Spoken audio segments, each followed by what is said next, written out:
السلام عليكم، ازيكم يا احلى متابعين؟ عاملين ايه؟ النهارده بقى هنتعلم مع بعض ازاي نشوف اي كلمه ونطبعها على الفوم بطريقه حلوه جدا جدا.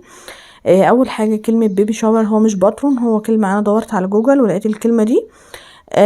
فكان مطلوب مني ان تكون اول حرف كابيتال والباقي سمول، فدورت على جوجل على كلمه تكون بنفس الشكل المطلوب يعني، وكتبت اهو بيبي شاور. هبدأ امشي عليها الاول بالقلم الاحمر علشان تطبع في الظهر.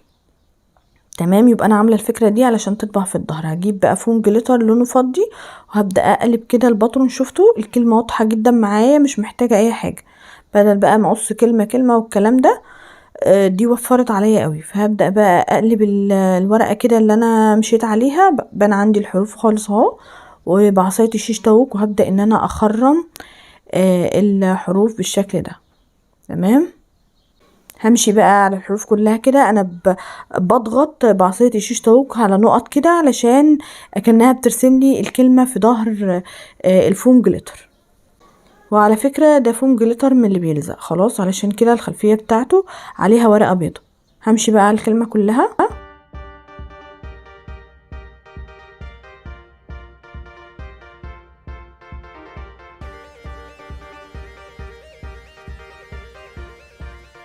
بعد ما خلصتها كلها، هي واضحه عندي جدا، هي مش باينه في التصوير بس هي واضحه عندي جدا. هبدا بقى بالمقص وابدا امشي افرغ حرف حرف كده من الحروف اللي عندي. وكمان هسيب لكم في اخر الفيديو الديكور النهائي للسابع، تمام، بالشكل النهائي علشان لو حد حابب ياخد منه افكار او كده. تمام، هقص بقى الحروف كلها حرف حرف.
وبكده تكون الحروف كلها كملت معايا. بيبي شاور الحرف الاول كابيتال وبقيه الحروف سمول.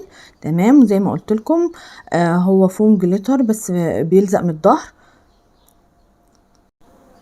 تمام، بالشكل ده هجيبه وابدا ان انا افك كده الجزء اللي بيلزق من ورا والزقه بقى على اي حاجه انا عايزاها. ده باترون نجوم، انا قصيت النجمه الحجم ده.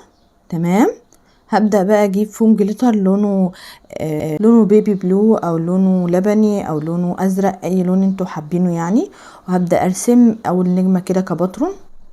تمام، برضو ده فوم جليتر بيلزق. وزي ما قلت لكم الشكل النهائي للديكورات دي هسيبها لكم في اخر الفيديو، الديكور النهائي للاسبوع علشان لو حد عايز ياخد منه افكار. هبدأ ارسم اول نجمة وافرغها الاول، لان الورقه صعب تتاخد كباترون، بتبقى خفيفه كده. فانا هخلي الباترون بتاعي هو نجمه من النجوم اللي انا هرسمها. هم كانوا عايزين كذا نجمه، حوالي 40 او 41 نجمه كده اهو. زي ما قلت لكم هستخدمها بقى النجمه اللي انا قصيتها دي هستخدمها كباترون عشان تبقى قويه واقدر ان انا استخدمها كباترون بسهوله. هعمل بقى بطول كده فرخ الفوم جليتر نجوم كتير قوي على قد ما ياخد مني الفرخ يعني.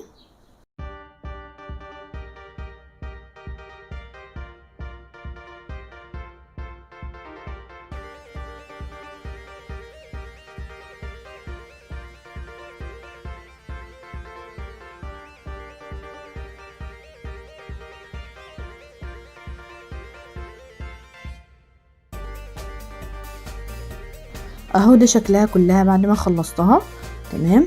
نخلي بالنا لو انتوا في البدايه ما تحاولوش تلزقوا النجوم قوي من بعض، لكن انا عادي يعني علشان انا متعوده على الحاجات دي، فانا مخليه المسافات علشان اوفر في فرخ الفوم، فانا مخليه المسافات قريبه بحيث اعمل كذا نجمه، الفرخ الواحد يعمل لي اكتر من كذا نجمه. تمام. هبدا بقى افرغها بالشكل ده.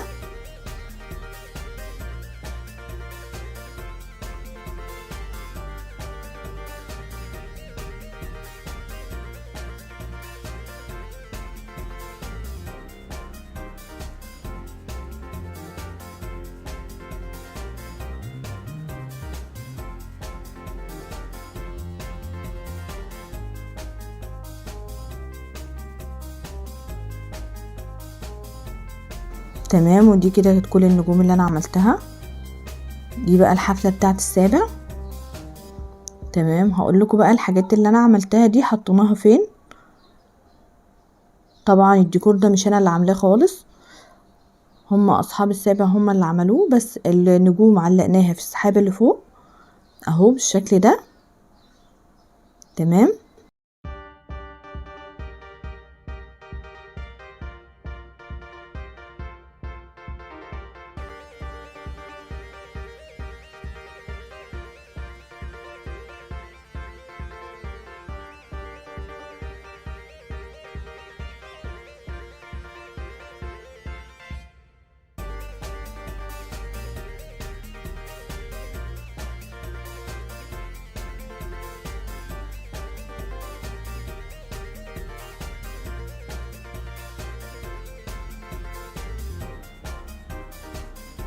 وهنا بقى على القراطيس دي موجود كلمة بيبي شاور، انا معرفش الحاجات دي لايه الصراحة، زي ما قلت لكم مش انا اللي مزينه الديكور النهائي ده، بس انا حبيت احطه لكم. وبرضو سامحوني لو الفيديو تصويري مش واضح قوي، حابه بالطول وحابه بالعرض، لانه متسجل كذا فيديو كده وانا جمعته يعني. تمام. اتمنى تكون فيديو النهارده عجبكم، استفدتوا منه، ولو عجبكم الفيديو متنسوش تعملوا لي لايك وشير وسبسكرايب، ومع السلامه.